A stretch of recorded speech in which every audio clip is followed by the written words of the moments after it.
What's going on, everyone? Welcome back to season 2 here. We're excited. Thank you for joining us on the RP Experience. I'm your host, Andrew Regenard, and today we have one of our top producing agents, Blaze, and we are super pumped to talk about his journey, his story, and how he got into real estate. So, as always, RP Experience is all about bringing real producers, our preferred partners, our agents, telling their story through obviously audio and video, and bringing to life the journey that they've overcome, the struggles, the businesses they've grown, and different things like that. So we're pumped here to be in season 2. So without further ado, we're going to jump in here. Blaze has been with John R. Wood Properties. He actually speaks 5 different languages. That's 4 more than me. And he's a proud father. He's been with John R. Wood for about 7 years and actually on the advisory board of directors. So welcome, Blaze, to the podcast. Thank you. I'm glad I'm here. So get the listeners a little bit up to speed on who you are. Give us the elevator pitch on who Blaze is. And if you guys didn't notice, I've left out his last name for a reason. I can't pronounce it. So go ahead and tell everyone who you are. My name is Blaze Zdravev. I'm assistant broker with John R. Wood Properties in Fifth Avenue's office. I've been 7 years, 10 days with the brokerage. That's awesome. And moved here 10 years ago. So cool. So cool. Yeah, I think that's one of the coolest things that probably people would love to know is like your journey and obviously how you got into this and the struggles, right? I had the privilege of obviously meeting you a couple years ago through producers. A couple people, had said, hey, you should chat with Blaze, blah, blah, blah. I'm like, who's this Blaze guy? First of all, he's got the coolest name.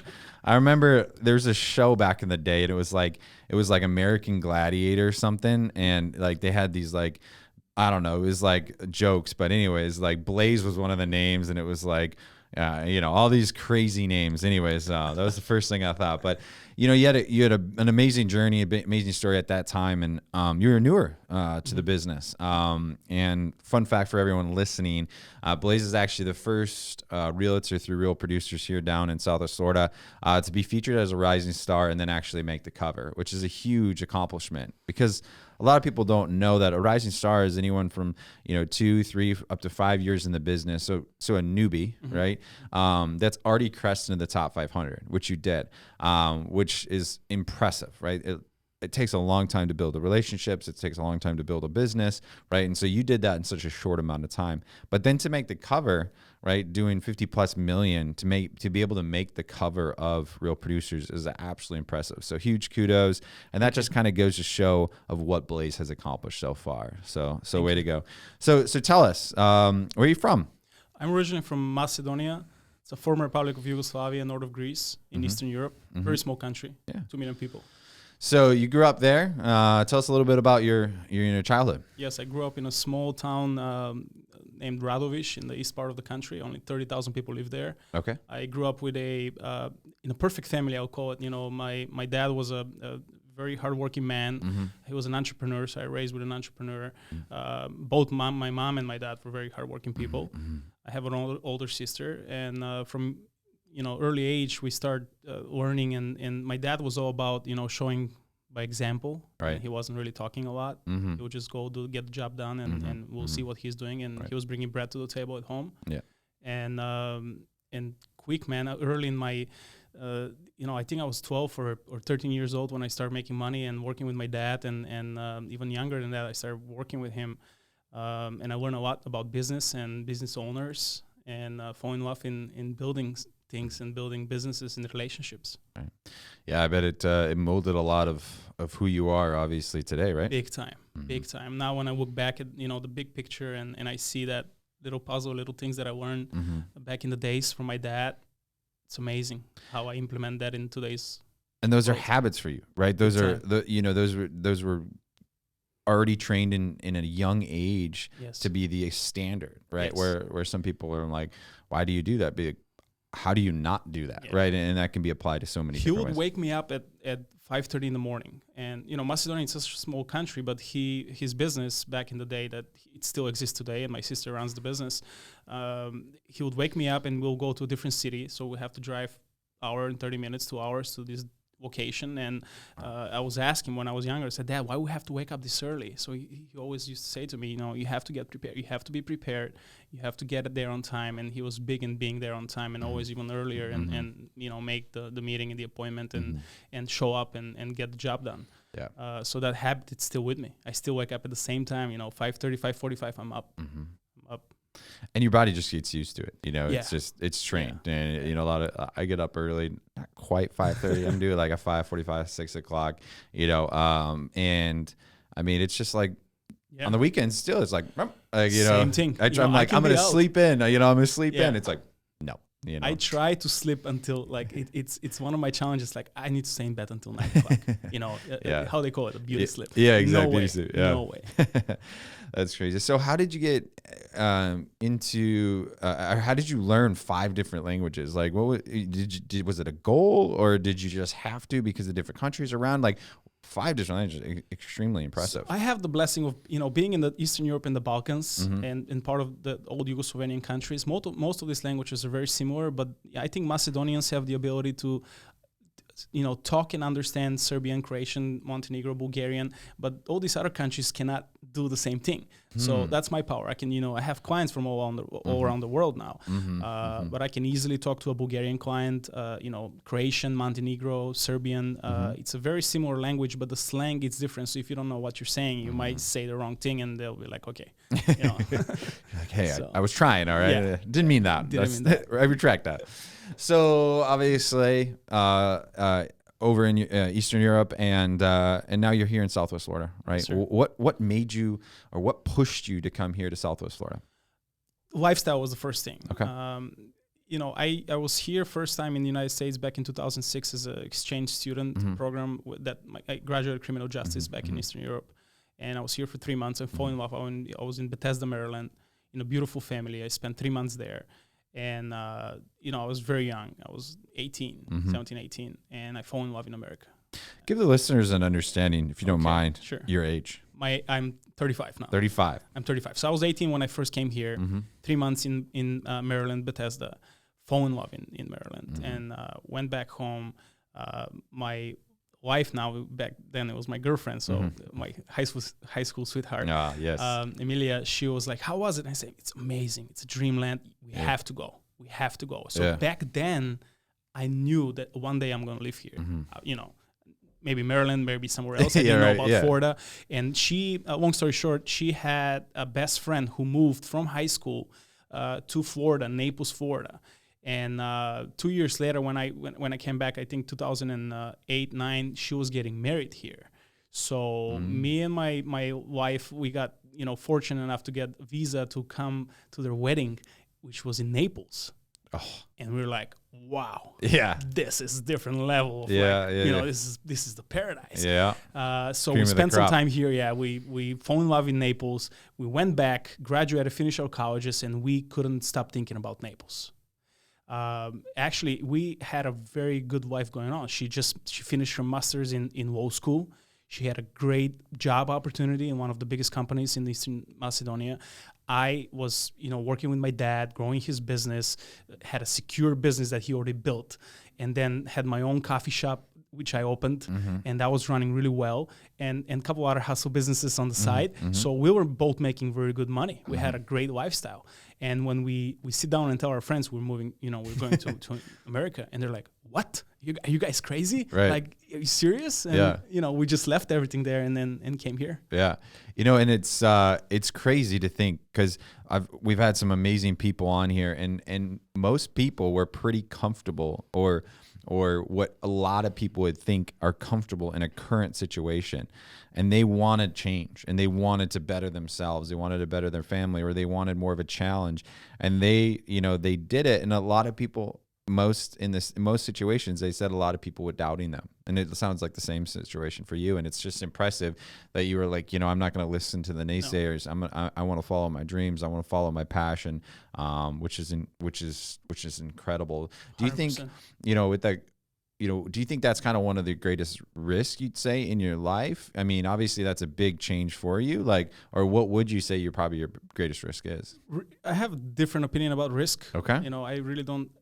I hate to use that term at all. I don't think risk exists. Okay. I mean, there is two different types of, you can see at risk. There's calculated risk and just, you can jump off a cliff and hope to survive. Yeah. But I think, my wife's been so blessed with things. Every time I do something new and something that I don't know what I'm doing, and then I dive into it, it just opened up another window for me, and amazing things happen. Is that because of luck, please? I believe I'm a really lucky guy, but I don't believe that, luck exists. You create your own luck. There we go. I couldn't agree with you more. That was my joke there. I was like, there's no luck in here. I mean, don't get me wrong. Yes. People call me lucky though every day. Cards can be in your favor, right? I love playing poker and stuff like that, but it's funny because everyone's getting dealt different cards, right? It's how you play the cards and how you I'll tell you a quick story about luck, I guess. Okay. Just a week ago, I had a closing, and I'm going in Park Shore in one of the high rises there, and going to check out my client unit. By mistake, I was on the phone. Instead of clicking on the elevator floor 11, I clicked floor 10. So floor 10 opened up, and I'm going to to the door, and I realized real quick, and I'm in the wrong floor. I need to go one more level up. And going back to the elevator, I'm meeting this guy who now is a potential seller, who is, we just start chatting in the elevator, and I told him the story. So I just, instead of 11, I click 10. Who are you? How are you? This and that. And then now he's my client. So is that luck? I guess you have to believe in it. Yeah. You have to show up. You have to do it. I do a lot of things behind the scenes that a lot of people think, it's not a broker's or realtor's job. And most of the time, that's how business comes to me. I think you just said it. You have to do it. You have to put in the work. You have to, yes, it could all fall in your favor. But if you're constantly putting the work in, it is an odds game, right? If you're constantly doing it, the whole thing about sales, right? The more you call, I mean, there's a standard percentage, right? So the more you could call once and you could get a sale, or you could call 100 times, and not get a sale. So it all depends, but, just kind of crazy. A lot of people say, oh, well, they got lucky or they did that. And it's not that, right? Again, I think that's showing up. Yeah, it's because of their determination and showing up. So, can you tell us right now? Just so you obviously started 7 years ago with John R. Wood, and you're doing some impressive things. So where are you at currently? So listeners can understand, what did you close out kind of last year's for numbers? And where are you at kind of year to date, or what are you on track with for current this year? Okay, so we're currently at $75 million closed sales. We have 20 million in pending, on track to do 100 million this year. And it will be my biggest year so far. That's amazing. Now you said right? Obviously, you have some team to help you through the process. Can you explain that? Yes, my wife works with me. She does most of the things that I hate doing, and she loves doing them. So that's awesome. She's been doing this with me for the last 4 years, and we have a new team member now. Nice. Who also works with buyers and sellers. That's awesome. Yeah. Congrats. What do you think the biggest thing you've learned in your life? I've learned a lot from my dad. I don't think I can just put one thing that's the biggest thing that I've learned. But I've learned, one of my favorite things that I've learned from him is, if you work hard on your job, you'll make a good living. Mm-hmm. But if you work hard on yourself to be a better man every day, no matter what, sun's shining, it's raining outside, you don't feel like you're waking up, you don't feel like you want to cook breakfast for your kids or do whatever, bring your kids to school and you're depressed. We all go through stuff in life. But if you work hard on yourself, you'll make a fortune, which is amazing. So a lot of people focus on, I'm going to work hard on my job and, get that paycheck. Work hard on yourself. You make sure you become a better person, better version of yourself. Right. That's what I do. That's my belief every single day. When I started a business, a lot of people are like, Blaze, why do you wear a suit? Why? What's wrong with you? You can wear shorts and flip-flops. Worry about you. Let me be me and what I do. And soon enough, people start understanding. It's not. I think you and me chat about this. It's not cheap to wear a different suit every single day. It's dry cleaning. It's your shirt has to be nice and ironed and all that stuff. So I think it shows to a lot of self-made millionaires and billionaires and a lot of my clients that, hey, this kid can do it. I was 26 when I started. Yeah. So and you said that, I don't know if people picked up, this kid can do it, right? So the thing is, I was in an industry where I was dominated by a lot of older gentlemen in my last line of work. And, people are like, how are you here? What are you doing? And It's tough. It's tough, you know, and with a lot of realtors being younger these days, competing with older realtors, you know, it's not that you can't do it, right? It's just that you have to set yourself apart, right? You have to break out of that mold because unfortunately you're going against what most people are going to assume as a young, naive kid, right? But that's not what everyone is, right? And we can we have benefits, right? We have technology on our side. We have different things. So it's using those strengths, you know, setting yourself up and not falling into the mold, right? Like, you know, you're dressing like success, right? And I think probably one of the big things I know when I am dressed up versus when I look like a slouch, you know, it's like, I feel better. And you said, what are the biggest things? You work on yourself, right? 100%. So I think that's amazing. You had mentioned, you know, everyone goes through things. Okay. I guarantee a listener's going through something right now. What keeps you up at night, please? Well, you know, what keeps me up at night right now is tomorrow Ava is turning my youngest daughter. She's turning 1 year tomorrow. So amazing. She keeps me up at night. She'll wake up at 12 and then she'll wake up at 4. She's going through that transition of growing up and so she keeps me up at night and I love it. You know, I'll go and I'll just hug her and she falls asleep in 5-10 minutes and I put her back to bed and 2 hours later she wakes up again. So it's joyful, keeps me up at night. Besides that, I'm really easy. I think during the day and my morning routine a lot about what I can do to become better man. But once I hit the pillow, I fall asleep, man. I have no worries in my head. I just sleep. Yeah. Because that's how my body is being, you know, my habits of sleeping and waking up. So I know that I go to bed at 10 o'clock. I have to wake up at 5:40, 5:35. And just I fall asleep right away. So give us a quick overview. Obviously, not everyone's going to want to get up early, but some people might want to, you know, learn to get up early or do certain things. What are a couple of things you really enjoy about the morning activities, and what do you do?